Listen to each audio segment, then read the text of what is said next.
Hi மக்களே, நான் கணேஷ். நீங்கள் பார்த்துருக்க சேனல் ரூபி 360. இன்றைக்கி நம்ம என்ன பார்க்குறோம் அப்படின்னா, பிரைம் மினிஸ்டர் வந்து யுஎஸ் வந்து போயிட்டு வந்திருக்காரு இல்லையா? ஸோ அங்கே வந்து இந்த ட்ரேடு ரிலேட்டடாக வந்து இந்த ரெசிப்ரோக்கல் டேரிஃப் வந்து போட்டிருக்காங்க. ஸோ இது வந்து இம்ப்ளிமெண்டேஷன் வந்து ஏப்ரல் 2 வந்து இம்ப்ளிமெண்ட் ஆகும் அப்படின்னு வந்து சொல்லியிருக்காங்க. ஸோ என்னென்ன விஷயத்தெல்லாம் ஆகும்னு அப்போ தான் தெரியும்.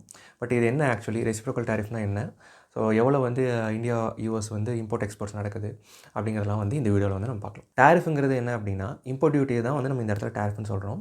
இப்போ ஒரு நாட்டிலேருந்து நம்ம ஏதாவது இறக்குமதி செய்கிறோம் அப்படின்னா, இங்கே வந்து வரி போடுவாங்க, இம்போர்ட் டியூட்டி. அதோட சேர்த்து தான் வந்து உங்களுக்கு ப்ராடக்ட்டோட ப்ரைஸ் வந்து வரும்.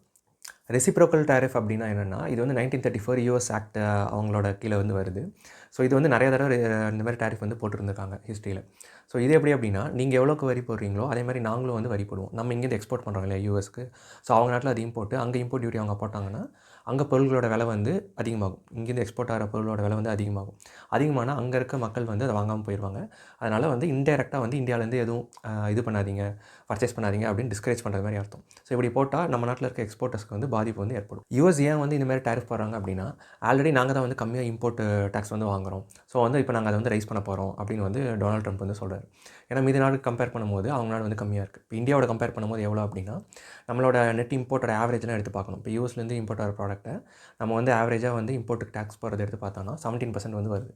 இதே நம்ம இங்கேருந்து எக்ஸ்போர்ட் பண்ணுற ப்ராடக்ட்ஸ்க்கு யூஎஸ் ஆவரேஜாக வந்து எவ்வளோ போடுறாங்கன்னா 3.4% தான் போடுறாங்க. ஸோ இப்போ ரெசிப்ரோக்கல் டேரிஃப் போட்டாங்கன்னா என்ன ஆகும் அப்படின்னா, அங்கேயும் இதே மாதிரி 17% கிட்ட வரும். அப்படி இல்லாட்டி 2 பேரும் வந்து நெகோஷியேட் பண்ணி கொஞ்சம் வந்து ஒரு 10% இல்லை 8% அப்படி 2 பேரும் வந்து ஈக்குவலாக போட்டுக்கலாம் அப்படின்னு வந்து சொல்லுவாங்க.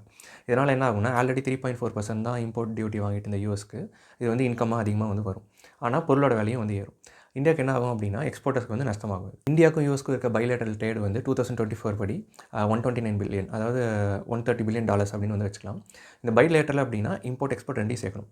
நம்ம வந்து எக்ஸ்போர்ட்டாக வந்து ஒரு $87 பில்லியன் வந்து பண்ணுறோம். இம்போர்ட் வந்து ஒரு 40 பில்லியன் கிட்ட வந்து பண்ணுறோம்.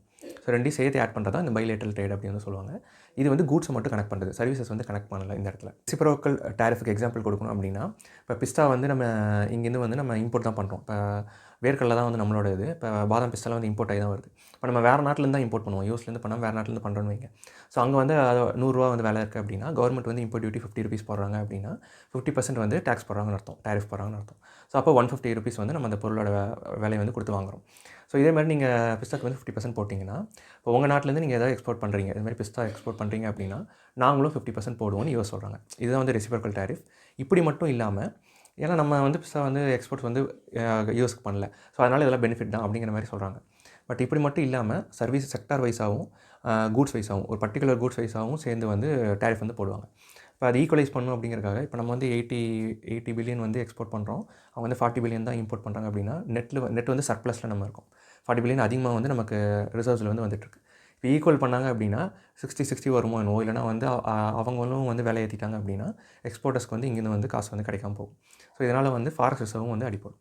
வேறு நாடுகளோட கம்பேர் பண்ணி இந்த ரெசிப்ரோக்கல் டேரிஃப் வந்து புரிஞ்சுக்கலாம் அப்படின்னா, பிரேசில் வந்து எடுத்துக்கலாம். பிரேசில் வந்து எத்தனால் வந்து இம்போர்ட் பண்ணும்போது அவங்க நாட்டுக்குள்ளே 18% டேக்ஸ் போடுறாங்க. டேக்ஸ் போட்டு அந்த 18% சேர்த்து தான் வந்து அவங்க நாட்டு மக்கள் வந்து அதை வாங்குறாங்க. அதே வந்து இவங்க யூஎஸ்க்கு எக்ஸ்போர்ட் பண்ணும்போது யூஎஸ் வந்து ட்ரேட் ஃப்ரீ அக்ரிமெண்ட் வந்து போட்டிருக்காங்க. ஸோ அதனால் எத்தனால் வந்து ஃப்ரீயாக வந்து யூஎஸ்க்குள்ள வருது. இப்போ வந்து 18% யூஎஸ் கிளாஸ் அந்த மாதிரி வந்து அவங்க கவுண்ட் பண்ணுறாங்க. அதே மாதிரி வெஹிக்கிள் எடுத்துக்கிட்டிங்க அப்படின்னா, யூரோப்பியன் யூனியன் வந்து 10% டேரிஃப் போடுறாங்க. இம்போர்ட் டியூட்டியாக வந்து போடுறாங்க. யூஎஸ்லேருந்து எக்ஸ்போர்ட் ஆகிற வெஹிக்கிளுக்கு வந்து 10% இம்போர்ட் டியூட்டி போடுறாங்க. இதே வந்து யூரோப்பியன் யூனியன்லேருந்து யூஎஸ்க்கு போகுது அப்படின்னா, எக்ஸ்போர்ட்டாக போகுது அப்படின்னா, யூஎஸில் 2.5% தான் வந்து வரி போடுறாங்க. ஸோ இதனால் 7.5% வந்து யூஎஸ்க்கு லாஸ் ஆகும். ஸோ இது மாதிரி இருக்கிறதெல்லாம் லாஸை குறைக்கிறதுக்காக நாங்கள் எல்லா நாடுகிட்டையும் தனித்தனியாக வந்து தனித்தனி கூட்ஸ் செக்டார் வைஸாக வந்து ஏப்ரல் 2 அப்போ வந்து ஒன்றா அனௌன்ஸ் பண்ணுவோம் அப்படின்னு வந்து சொல்கிறாங்க. இதனால் இந்தியாவில் எந்தெந்த செக்டார்லாம் அஃபெக்ட் ஆகும் அப்படின்னா, ஐடி வந்து இருக்குது. அதுக்கப்புறம் பார்மா வந்து நம்ம ஜெனரிக் ட்ரக்ஸ் இது பண்ணி எக்ஸ்போர்ட் பண்ணுறோம். அது ஒரு அஃபெக்ட் ஆகும். அதுக்கடுத்து டெக்ஸ்டைலு, இந்த ஃபுட்வேர் இதெல்லாம் வந்து இங்கே எக்ஸ்போர்ட் பண்ணுறோம். ஸோ லேபர் ஒர்க்கு வந்து எக்ஸ்போர்ட் பண்ணுறாங்க நிறைய எம்எஸ்எம்இஸில். ஸோ அதெல்லாம் வந்து அஃபெக்ட் ஆகும் அப்படின்னு சொல்கிறாங்க. அடுத்து வந்து மோட்டார் சைக்கிள். நம்ம இங்கேருந்து பைக் பண்ணி அங்கே அனுப்புகிறோம் அப்படின்னா, அவங்க வந்து 2.4% தான் இம்போர்ட் டியூட்டி போடுறாங்க டேக்ஸாக. இப்போ நம்ம வந்து ஒரு பைக் வந்து ஒரு 100% அப்படின்னா 2.4 போட்டு ₹102 அப்படின்னு தான் அங்கே வந்து விற்கிறாங்க. இங்கே எப்படி அப்படின்னா, அங்கேருந்து ஏதாவது ஒரு பைக் வந்து எக்ஸ்போர்ட் ஆகி இங்கே வருது அப்படின்னா, இங்கே 100% வந்து வட்டி வந்து போடுறாங்க. இந்த ஹார்லி டேவிட்சன் பைக்லாம் வந்து அதிகமாக வந்து இருந்தது. ஸோ இப்போ அதோட இதெல்லாம் வந்து கொஞ்சம் குறைச்சிருக்காங்க. ஸோ இதனால் ஆட்டோமொபைல் இண்டஸ்ட்ரியும் அஃபெக்ட் ஆகும். அது வந்து ஸ்டீல் இண்டஸ்ட்ரியும் அஃபெக்ட் ஆகும் அப்படின்னு வந்து சொல்கிறாங்க. இது போக என்னென்னா, நம்ம வந்து யூஎஸ் கிட்டேருந்து எதெல்லாம் இம்போர்ட் பண்ணுறோம் அப்படின்னா, இந்த மாதிரி ஆயில், கேஸ், டிஃபென்ஸ் ஐட்டம்ஸ்லாம் வந்து யூஎஸ் நிறையா எக்ஸ்போர்ட் பண்ணுவாங்க எல்லா நாடுக்கும். ஸோ அதெல்லாம் வந்து நம்ம இம்போர்ட் பண்ணிட்டுருக்கோம். ஸோ அதோட டியூட்டிஸ்லாம் குறைக்க சொல்லி கேட்பாங்க. அதனால் வந்து இம்போர்ட்டட் ப்ராடக்ட்ஸ் வந்து சீப்பாக இருக்கும். ஸோ இந்த மாதிரி ஆப்பிள், ஆரஞ்சு இது மாதிரி எதெல்லாம் வந்து யூஎஸ்லேருந்து இம்போர்ட்டட் ப்ராடக்ட்ஸ் வருதோ அதை வந்து கொஞ்சம் குறைக்க தான் பார்ப்பாங்க. ஏன் அப்படின்னா இந்தியா வந்து இந்த மாதிரி ட்ரேட் வார் வரும்போது நாங்களும் ரிட்டாலியேட் பண்ணி மறுபடியும் உங்களுக்கும் அதிகமாக டேரிஃப் போடுவோம் அப்படிங்கிற ஸ்டெப் வந்து எடுக்கல ஹிஸ்ட்ரியில். ஸோ மறுபடியும் இப்பயும் அதே தான் வந்து இது பண்ணுவாங்க அப்படின்னு தோணுது. ஸோ அப்படி இருக்கனால என்ன ஆகும்னா, இம்போர்ட் டியூட்டிஸ் கட் பண்ணாங்கன்னா இம்போர்ட்டட் ப்ராடக்ட்ஸ் ஃப்ரம் யூஎஸ் வந்து ரேட் கட் ஆகும். அதனால் இங்கே இருக்க மார்க்கெட்டில் இருக்கவங்களுக்கு அது காம்படிஷனாக இருக்கும். இங்கே இருக்க பிஸ்னஸ் பண்ணவங்களுக்கு அது காம்படிஷனாக இருக்கும். அதனால் அவங்களுக்கு வந்து ப்ராஃபிட் வந்து அடிப்படும். ஜென்ரலாக இந்த ரெசிப்ரோக்கல் டேரிஃப்ங்கிறது ஒரு நல்ல கான்செப்ட் தான். ஏன்னா அப்போ தான் வந்து காம்படிஷன் வந்து வேர்ல்டு ஃபுல்லாக இன்க்ரீஸ் ஆகும். இப்போ இதுமாதிரி அவங்க அதிகமாக டேரிஃப் போட்டிருக்காங்க அப்படின்னா, நம்ம அதிகமாக டேரிஃப் போட்டிருக்கோம் அப்படின்னா அவங்கள போகிறேன்னு சொன்னாங்கன்னா நம்ம கொஞ்சம் இறங்கி வந்து டேரிஃபை குறைப்போம். இதனால் வந்து 2 நாட்டு மக்களுக்கும் வந்து ட்ரேடு வந்து பெட்டராக வந்து நடக்கும். அதே சமயம் காஸ்ட் வந்து லாங் ரனில் வந்து கட் ஆகும். ஷார்ட் டேர்மில் வந்து யார் வந்து பெனிஃபிட்டடாக ஆல்ரெடி இருந்தாங்களோ அவங்களுக்கு லாஸ் ஆகும். அதாவது இந்தியாவுக்கு வந்து இப்போ லாஸ் ஆகும். இப்போ யூஎஸில் தான் வந்து அவங்க சீப்பர் ரேட்டுக்கு வந்து இம்போர்ட் டியூட்டி வந்து கொடுக்குறாங்க இல்லையா? ஸோ அதை இப்போ அவங்களுக்கு இன்க்ரீஸ் பண்ணி அவங்களுக்கு அது பெனிஃபிட்டாகவும் போகும் ஷார்ட் டேர்மில். இப்போ அவங்க வந்து இம்போர்ட்டட் ப்ராடக்ட் வந்து சீப்பாக கொடுக்குறாங்க அப்படின்னா இங்கேயும் வந்து இவங்க அது மாதிரி மேக் பண்ணுவாங்க.